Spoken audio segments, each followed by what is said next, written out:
Tem uma cena que acontece em quase toda escola, mas ninguém fala dela porque ela dura, sei lá, 4 segundos. É quando a sala inteira ri e uma pessoa não ri. Ela dá aquele sorrisinho automático, aquele sorriso de quem entendeu que precisa sorrir para a situação acabar mais rápido.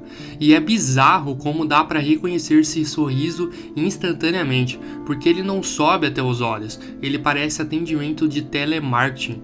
A professora continua escrevendo no quadro, alguém bate na mesa ainda rindo, um outro repete a piada mais alto porque piada repetida parece render status social, e a pessoa só abaixa a cabeça e pega o lápis como se nada tivesse acontecido. Aí vem a parte mais estranha, ninguém sente que aconteceu alguma coisa grave, porque o bullying raramente parece um crime na hora que acontece, ele parece ambiente, tipo ventilador ligado, ruído de fundo, e é isso que torna tudo tão perverso, porque quando uma violência vira parte da decoração, ela deixa de parecer violência, e a escola é especialista nisso. Antes da gente começar, se esse tipo de conteúdo faz sentido para você, já se inscreve no canal e deixa aquele like, porque é isso que faz o YouTube entender que esse vídeo precisa chegar em mais pessoas. E se em algum momento esse conteúdo realmente te ajudar, te fizer refletir ou enxergar a vida de outra forma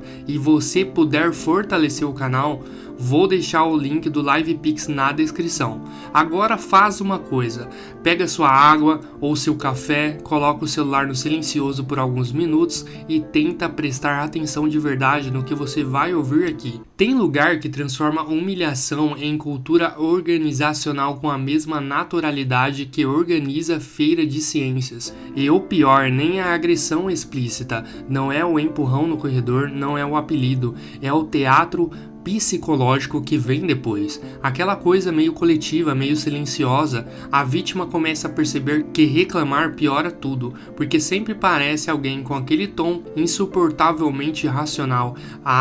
Mas também você precisa aprender a lidar. Essa frase é muito doida, porque ela basicamente traduz para: o problema não é alguém estar te machucando, o problema é você estar sentindo dor. E isso começa cedo, muito cedo. Você vê uma criança sendo zoada porque fala estranho, porque corre estranho, porque gosta de coisa errada, porque é tímida demais, porque fala demais, porque existe num volume que incomoda o grupo. E aí acontece uma coisa quase invisível. Ela começa a editar a própria personalidade em tempo real.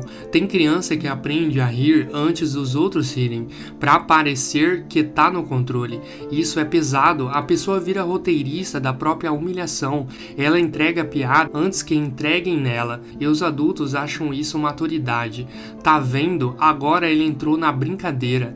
Entrou, claro, igual alguém entra num incêndio porque não tem saída. E tem um detalhe que ninguém comenta porque deixa todo mundo desconfortável.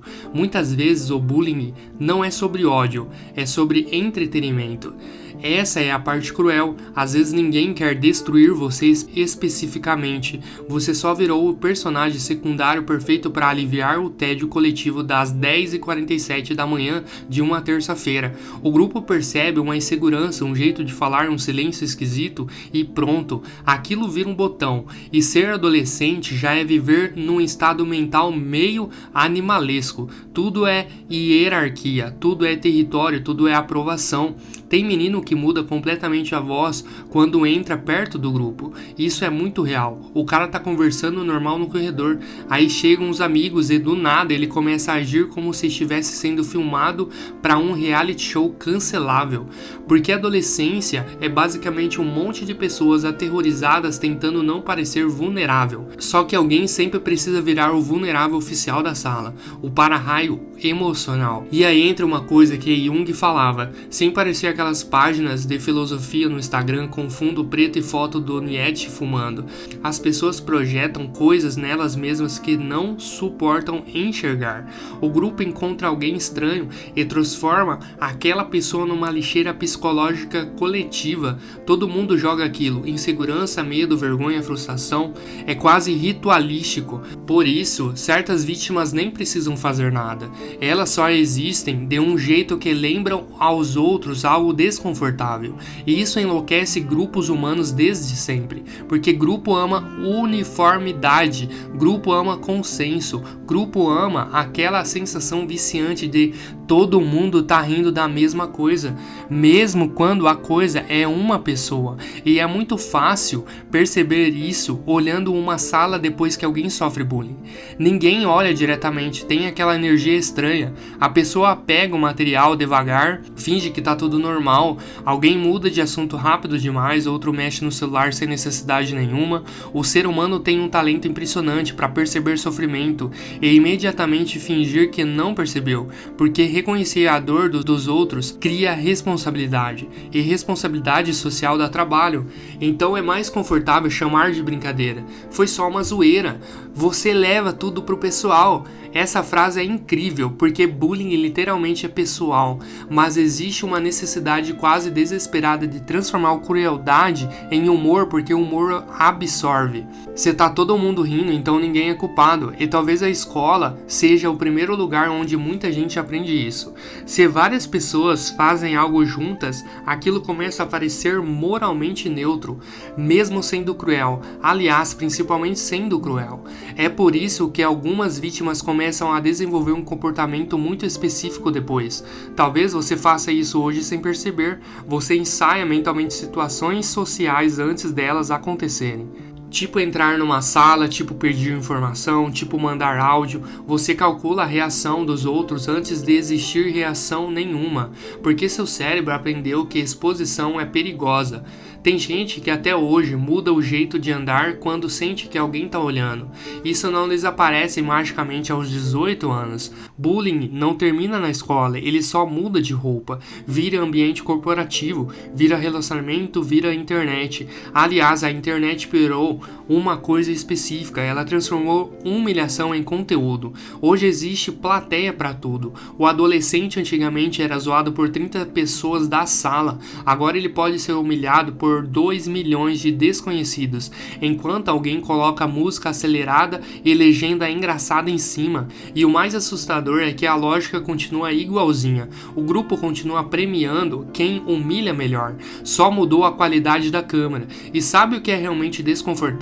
Às vezes quem sofreu bullying vira adulto obcecado por aprovação, porque a pessoa passa a vida inteira tentando compensar aquela sensação de rejeição primitiva. Ela vira excessivamente engraçada, excessivamente agradável, excessivamente útil. Tem gente que desenvolve personalidade inteira baseada em evitar rejeição, e isso é triste num nível muito silencioso, porque chega uma hora que você nem sabe mais quais partes da sua personalidade são realmente suas e quais foram construídas só para sobreviver socialmente. Nietzsche falava algo meio brutal: quem luta contra monstros precisa tomar cuidado para não virar um, mas às vezes a transformação é mais sutil. Você não vira agressor, você vira alguém permanentemente em alerta, permanentemente editado, permanentemente performático, e talvez seja isso que mais machuca no bullying. Não é o momento da humilhação, mas o fato de que ele continua acontecendo anos depois, dentro da cabeça da pessoa, na forma como ela entra em lugares, na forma como interpreta silêncio, na forma como mede desculpas por existir. E tem outra coisa, a vítima quase sempre recebe a responsabilidade de superar. Ninguém pergunta por que grupos humanos sentem prazer em destruir vulnerabilidade.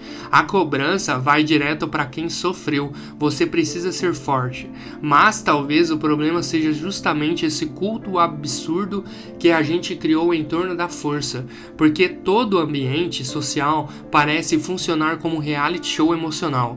Quem demonstra insegurança perde o valor instantaneamente, e aí todo mundo começa a esconder partes humanas básicas: medo, vergonha, sensibilidade, solidão. Só que esconder vulnerabilidade não elimina a vulnerabilidade, só transforma ela em outra coisa: ansiedade, cinismo, necessidade de validação, vício em aprovação, ou aquele comportamento muito específico de olhar uma conversa antiga e analisar se você foi estranho demais. Todo mundo faz isso, todo mundo. O ser humano moderno talvez esteja só tentando desesperadamente evitar a sensação de ser excluído da tribo, porque durante milhares de anos exclusão significava morte.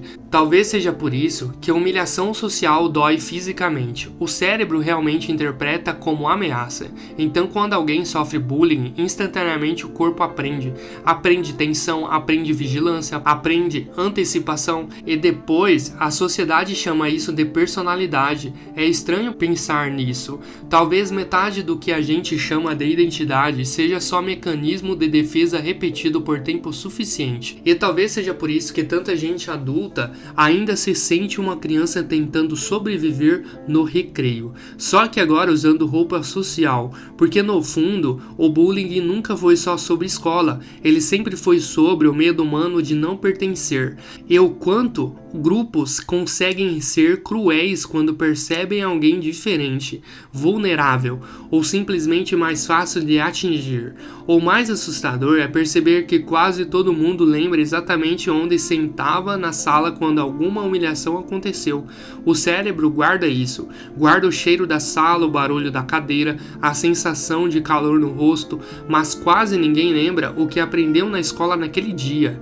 Talvez porque vergonha marque mais do que conteúdo, e talvez exista algo profundamente errado numa sociedade onde tanta gente cresce associando convivência social com sobrevivência emocional. Aí você vira adulto, aprende a sorrir na hora certa, aprende timing social, aprende ironia, aprende a parecer tranquilo, mas às vezes basta um grupo rindo um pouco mais alto perto de você e por meio segundo você volta para aquela sala.